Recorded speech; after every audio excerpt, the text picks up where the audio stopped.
Hey, thanks for joining me today. Today's discussion will hopefully be longer than the last. I plan on touching on a few different subjects, being a little more upbeat. After doing my first video, I analyzed it, realizing what I have to improve on. Of course, there's always room for improvement. The first subject of today will be um, stay in your lane and be more successful. So, this goes back to my Army days out on the shooting range. It was very important. Well, first off, keep your weapon down range, but you can apply this to other things in life.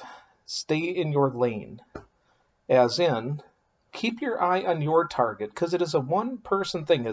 That's one of the things that's not team related. It's individual. Your score on the range, your proficiency is yours alone. So, for example, I have my record store business.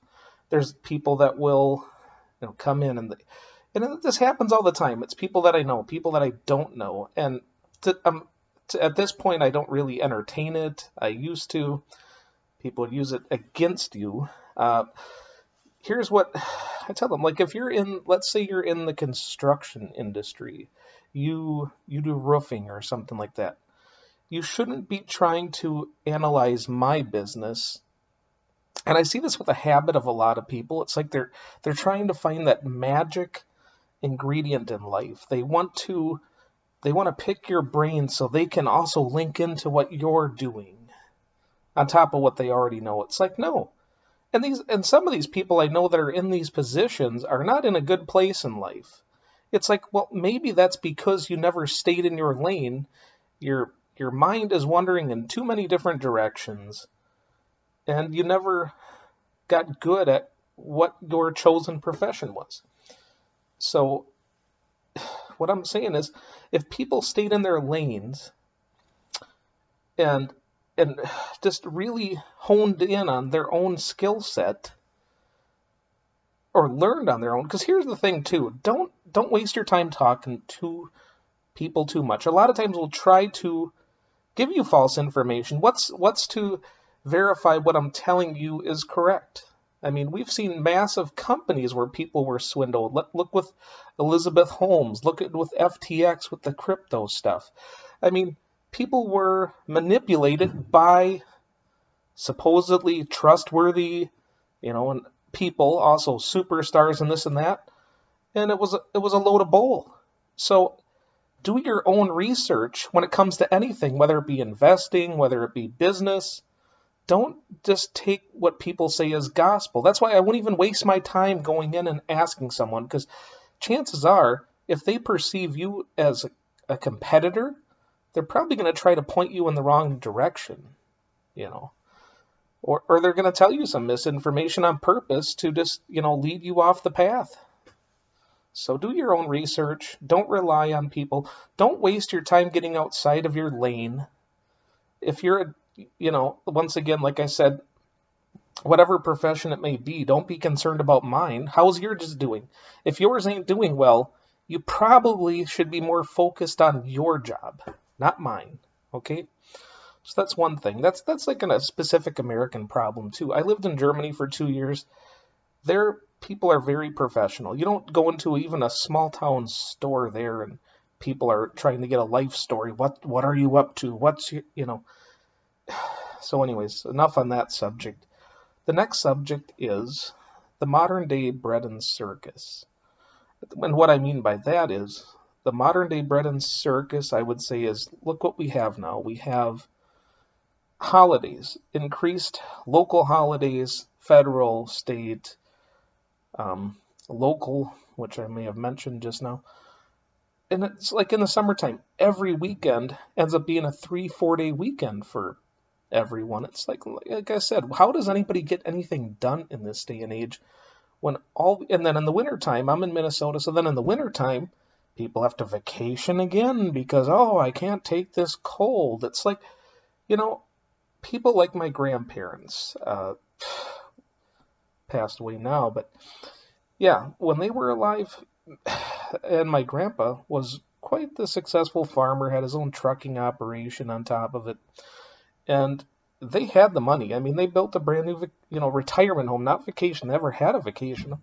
But from what my mom told me, when they were kids, they couldn't even go to the fair for a full day because they had to get home and do chores. Even though they had the money, they probably could have hired someone to do it.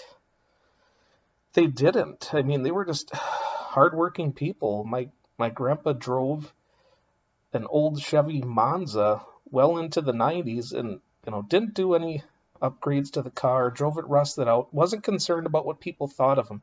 Now, people go into severe debt to impress people they don't like. That's, something I'm stealing from George Carlin, right? That was one of his lines. But yeah, that's just the thing. I mean, you see these massive trucks nowadays with tires that have to stick out a foot on both sides. Is that really necessary, or is that the tire manufacturer pushing you to buy more tire? Obviously, they're going to be more expensive. So, who are you trying to impress? Obviously, it's not necessary, but they'll find a way to justify their purchase. They'll say, "Oh, well, I can actually increase my load capacity." Oh, you mean for when you run to the grocery store, you need, to be able to haul an extra 1,000 pounds or some shit? It's just so damn stupid. I mean, I know of people that have they're in debt. They have all kinds of recreational vehicles. Then they literally buy a monster truck to use at a mud bog event one time a year.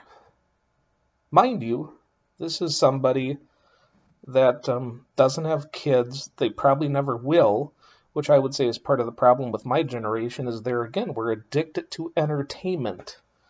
And we forgo even having probably the most joyous thing that some would say in life is a family. Of course, people are scared of that too nowadays because, we know how the court system works, especially when it comes to family court. So that was the other thing I wanted to touch on as well. For business matters, this can relate to the first thing I was talking about, such as the stay in your lane.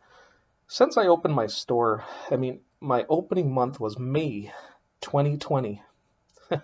Yeah, horrible time to open a store, right? Luckily, I had, online to help move some things. But, from the day I opened, people would be coming in. And this is a fairly small town, about 5,000 people.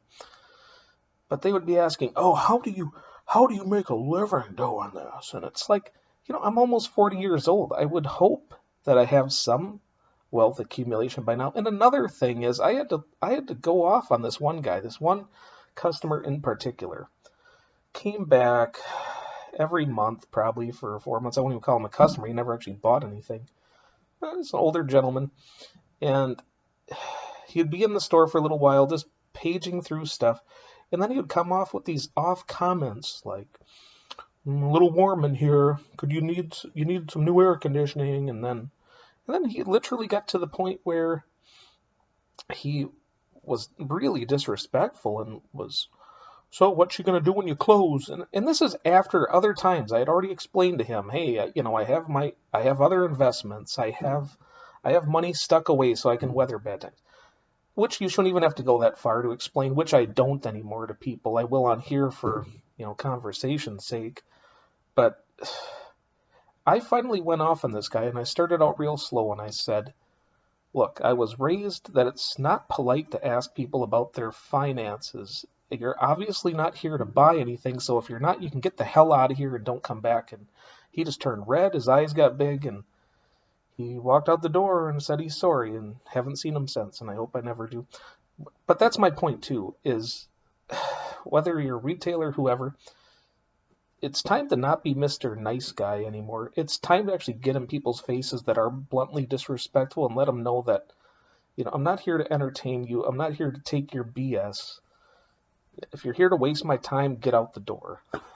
I mean, they're obviously not here to help you. They're here to hurt you. So that was one example of one really bad customer. But there again, whether it be my online sales, whether it be in store, for what I do make doing this, it's insane the amount of harassment I've had to put up with over the years. And people say that's retail. Well, I say it's a lot worse. I mean, it's obvious why does anybody want to work anymore when we have people that serve sub sandwiches getting shot to death because they put too much mayo on a sub. That actually happened.